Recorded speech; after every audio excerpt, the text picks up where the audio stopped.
Big Truck and Beef family, how y'all doing today? Sorry I haven't, let me shut my truck off.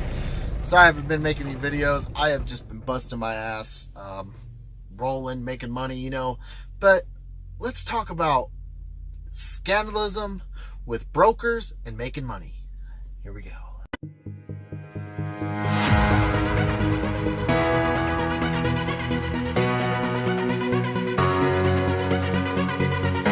This video is mainly for owner-operators or maybe lease operators or anybody that has to deal with a load board, deal with brokers directly.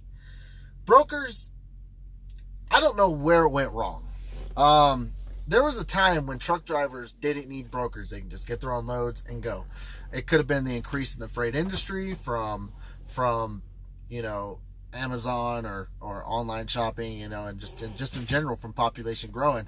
But I can tell you right now that brokers, in my opinion, are the most scandalous, cancerous people on the planet. Not all brokers, let me clarify that. Not all brokers are. I had actually encountered or happened to work with a couple brokers that paid really well, that paid fair. They got their share, they saved money for the shipper, and they paid me my share. But then I deal with brokers, an example like Total Quality, or online freight services, those kind of guys, the big dogs, or maybe King of Freight. Sometimes King of Freight actually does pay good, not gonna lie. I've had a couple loads from them that was pretty decent. But you get these big giant broker companies that don't really do shit, especially when it comes to making you happy, and all they really care about is making their customers happy, which it's a business, understandable.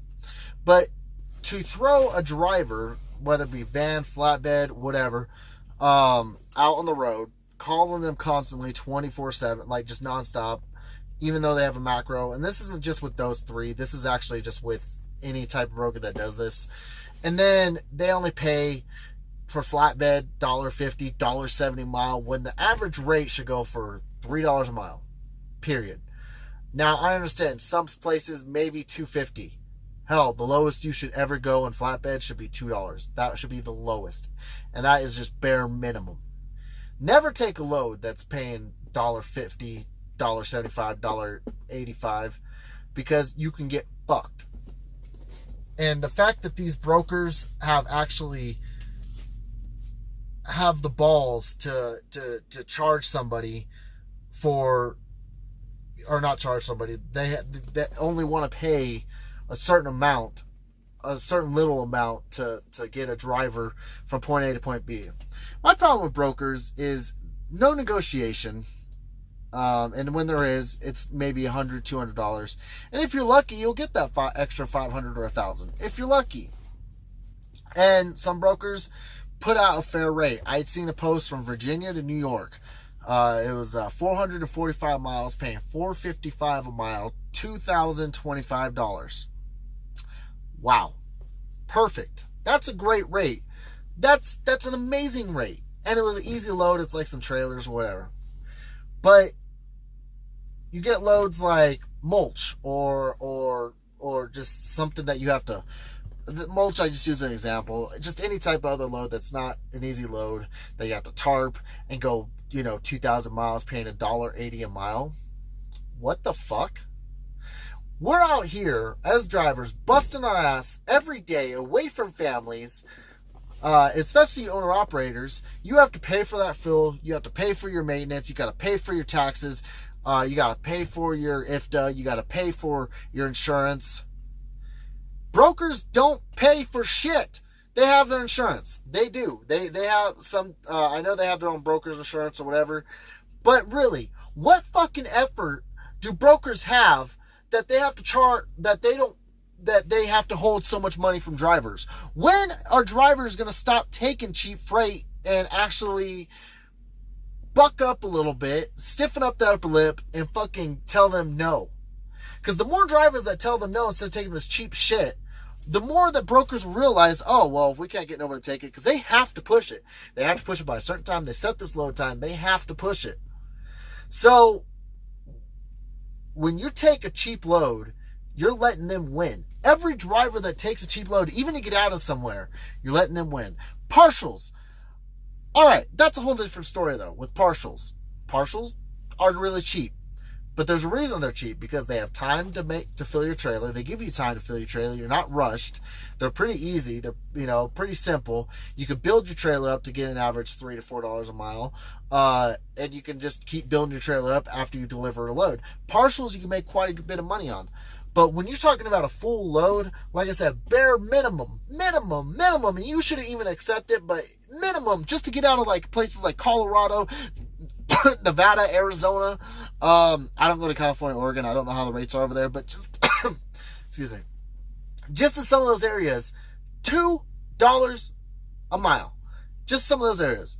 And then when you get back over, somewhere where it's paying a lot better, like somewhere east, $3 a mile minimum.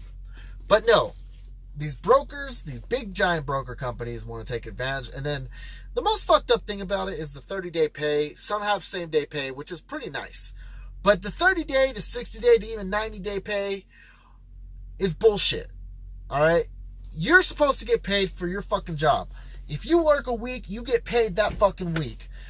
Now, I understand it's probably a lot of money maybe to go in, but it shouldn't take that much. It shouldn't take that long to pay the person that did the work.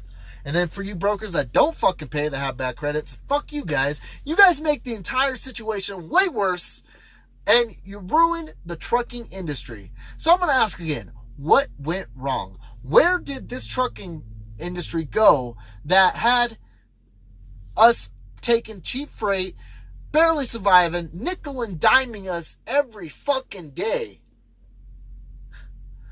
I have seen loads that were going maybe 1,000 miles paying $1 a mile for flatbed.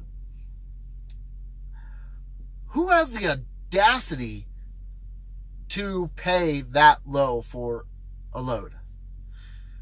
You guys want to keep more money in your pockets because you're assholes. You don't care about the trucking industry. You care about the money. Brokers are a cancer to society. Not all of them, but the majority of them at these big broker corporations, they are a cancer in trucking. I despise them because of this. I despise that I have to wait a week to feed my family or pay a bill. I despise that I have to be out here in the rain, the snow, whatever, to make a living for cheap freight. Because brokers want to keep the money. And if there's any brokers watching this, don't worry. Karma will hit you soon. Karma always does. We're drivers out here busting our ass for next to nothing. Now, I know what I'm going to get in the comment section. Well, I make this and this and this. Good. If you have a direct shipper, you can make this. It's not all bad. And like I said, not all brokers are bad. Like, I have a list. I have a phone book of brokers that I keep. I have a list of a phone book of brokers that I keep that make my job easier. Like, I say, okay, well, I'm in this area. Let me call my broker. Let me call one of these brokers because I know that they pay a fair rate for the job that I'm doing. That's that. But anyway, guys, thank you for watching. I would love to hear your thoughts on this. What do you guys think about brokers? Where do you think it went wrong? Or just anything in general. Truckers need brokers. Brokers need truckers. But it seems like the truckers are here and the brokers are here. And we're just the bottom feeders. That's really how it is. And we really need to just survive. It's so hard to survive these days in the trucking industry in general. But hopefully it'll change. Hopefully it will change. So I want to wish you all a wonderful day. Be safe. And as usual, Big Trucker B out.